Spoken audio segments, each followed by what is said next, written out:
Blaž Brodnjak, šef Nove Ljubljanske banke, katera uprava je za mano, zaenkrat še v Ljubljani, pravi, da bi se rad preselil v Zagreb. In takole pravi: moja neto plača bi bila v Zagrebu ob moji bruto plači, s katero je mahal minister Luka Mesec, 50% višja kot v Sloveniji.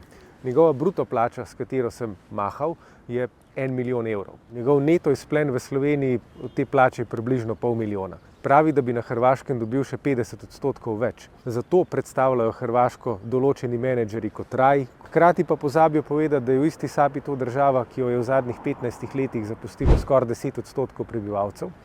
In pozabijo povedati, kakšne so tam pokojnine. Zdaj ne vem za vas, ampak mi v strankah Levica in Vesna si pa ne želimo živeti v državi, ki bo dajala davčne odpustke menedžerjem, da bodo ti imeli 50% višje plače, hkrati se bodo pa mladi izseljevali iz države, ker zanje ne bo ne stanovanj, ne prihodnosti, upokojenci bodo pa trpeli nizke pokojnine. In Blaž Brodnjak, glede na to, da me zopet omenjate, vas vabim, da se še pred volitvami javno soočiva in se pogovoriva o tem, v kakšni državi si želimo živeti.